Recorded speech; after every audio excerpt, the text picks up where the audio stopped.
ঘৃণার থেকে আগ্রহ হারানো বেশি ভয়ঙ্কর। ঘৃণা করতেই হবে এমন কোনো কথা নেই, তবে মাঝে মাঝে মন থেকে মানুষ উঠে যায়, সে যেই হোক, বন্ধু কিংবা কাছের মানুষ। আগের মতো তাদের প্রতি আর আগ্রহ থাকে না, তাদের জন্য আর কোনো মায়াও লাগে না। চোখের সামনে ছারখার হতে দেখলেও বলতে ইচ্ছা করে না যে তোমার কি হয়েছে, খুব কি কষ্ট হচ্ছে। মনের দূরত্ব একবার আসলে আর কোনোভাবেই আগের মতো ঠিক হয় না। ঘৃণার চাইতে আগ্রহ বেশি ভয়ঙ্কর। আসসালামু আলাইকুম সবাইকে, কেমন আছেন সবাই? আমাদের দিন শুরু হয়ে গিয়েছে। আজকে আমরা ছাদের মধ্যে মাটির চুলায় রান্না করব। রান্না করতে করতে আপার সাথে কথা বলছিলাম, আর কথার প্রসঙ্গটা এরকমই হয়েছে যে অনেক সময় আমরা অনেক মানুষকে খুব কাছে থেকে ভালোবেসে আবার দূরে সরে যাই।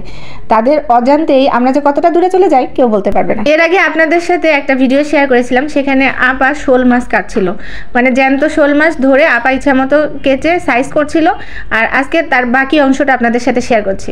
ওই যে পাশে রাখা আপনারা দেখতে পাচ্ছেন শোল মাছটা, সেই শোল মাছটা আমরা কেটে রেখেছি।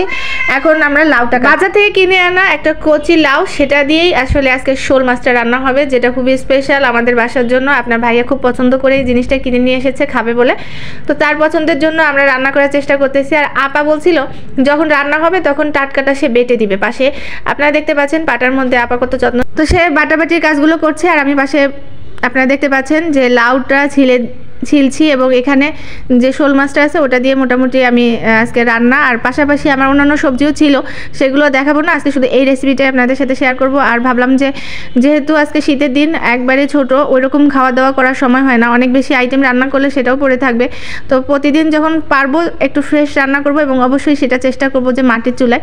তো আজকে পুরো লাউটাই রান্না করব না, কিছুটা লাউ রান্না করব শোল মাছের সাথে, আবার আগামী দিন কোনো কিছু নতুন কিছু রান্নাতে গেলে সেখানে সেই লাউটা কাজে লাগাবো। আর আপার এইদিকে বাটাবাটি চলছে, আর পাশে কিন্তু রোদ উঠেছে, ভালোই লাগছিল রোদের মধ্যে পাশে মাটির চুলায় রান্না, আশপাশে সুঘ্রাণ ছড়িয়ে যাচ্ছিল, মনটাও ভালো লাগছিল।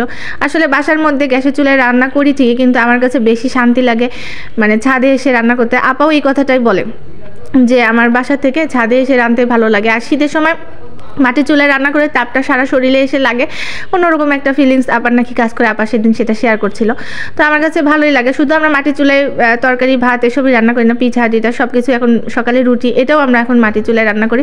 তো প্রথমে সবগুলো বাটা মশলা দিয়ে কষিয়ে নিয়ে তারপরে মাছটা তুলে দিয়েছি। মাছটা ভালোভাবে কষানোর পরে তারপরে গিয়ে আমি হয়তো বা নেক্সট আইটেম যেটা আমাদের লাউ সেটা দেবো। তো আপা বলছিল যে কষিয়ে রান্না করলে মানে ভালো হবে না ভেজে, তো আমি ভাবলাম যে না, ভেজেই রান্না করি, তাতে কি ভালো হবে। পরে একটা ডিসিশন নিলাম যে না, কষিয়ে রান্না করি, কারণ কষিয়ে রান্না করলে যেহেতু সব কিছু ফ্রেশ ভালো লাগবে। অনেকের কাছে স্পেশালভাবে বলে যে শোল মাছের সাথে লাউ অনেক ভালো লাগে, কিন্তু আমার কাছে সব ধরনের সবজির সাথে মানে লাউয়ের তুলনা হয় না। আমি লাউটাকে খুব স্পেশালভাবে দেখি, সেটা মুরগির মাংসের সাথেই হোক বা গরুর মাংসের সাথে হোক বা মাছের সাথে হোক, আমার কাছে লাউটা খুবই স্পেশাল, মানে আমার কাছে অন্যরকম ভালো লাগে। শীতকালে তো অন্যরকম টেস্ট লাগে। তো সবাই চেষ্টা করবেন। আমার শেষে হচ্ছে ধনিয়া পাতা দিয়ে দিয়েছি, ফ্রেশ ধনিয়া পাতা।